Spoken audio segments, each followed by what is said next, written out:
schedules came out yesterday. KHTK was first for a number of these, including opening night. We're proud to do that after a night to sleep it off and digest the Kings schedule.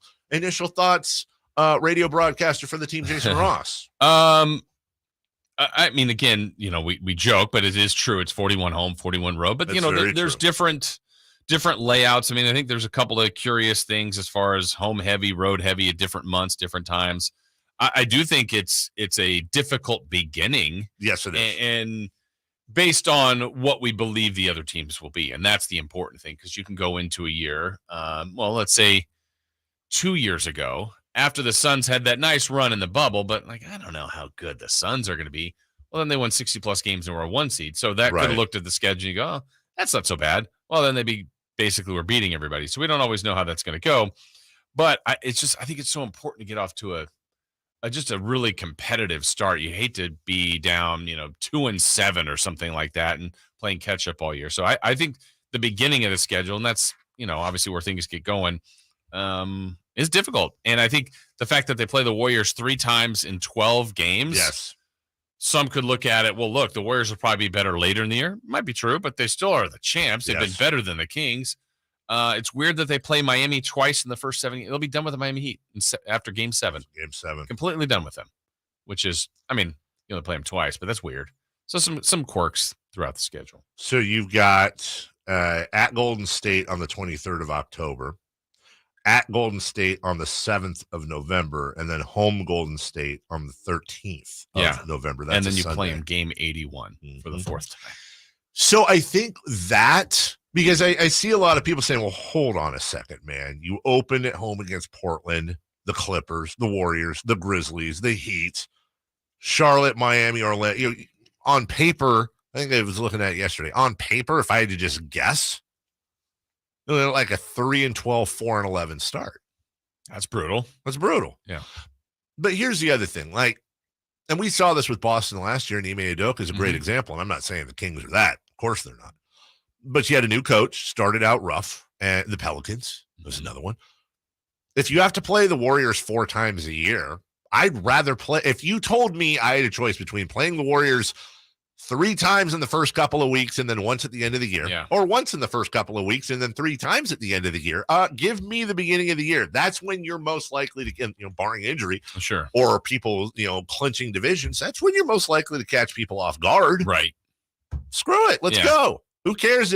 I understand on paper it's a tough start, but what does a tough start mean? That means you have an easier rest of the year. That means your strength of schedule goes down.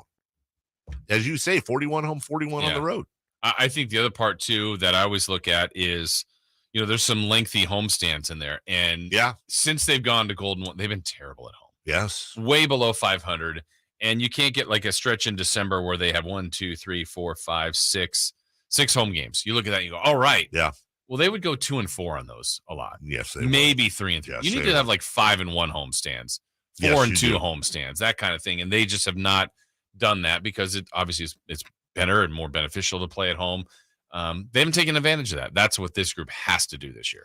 Let's see, 5, 6, 9. We told you about this yesterday morning. 9 home games in January. Yeah.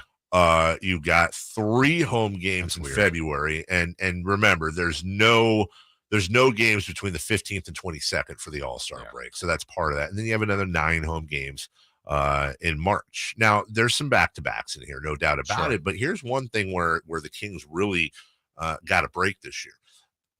This is the number of games in which a team has more rest than the opponents by at least a day.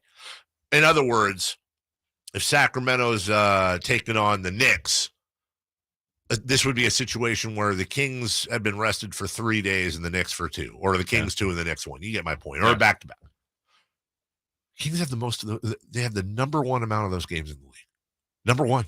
Wow, they're more rested than the other team? They have the most games in the NBA where they are rested more than the other team. Wow, even with a decent amount of back-to-backs. Yeah, and not only that, but you're also talking about they're actually, if I'm being fair, they're tied. There's a 3-way tie for first: the Kings, the Lakers, and the Cavs. The Kings and Lakers surprised me because, again, you generally don't have that with coastal teams. They're doing the most traveling. That's why Miami and Boston generally have the most miles logged. Seattle used to do the same thing.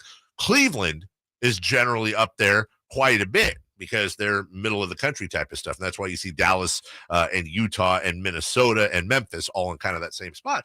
But the Kings, the most... And really, if you're looking at anything, if it is 41 home, 41 away, if you do have to play every team a certain amount of times, that's one of the things where you can actually get a schedule advantage.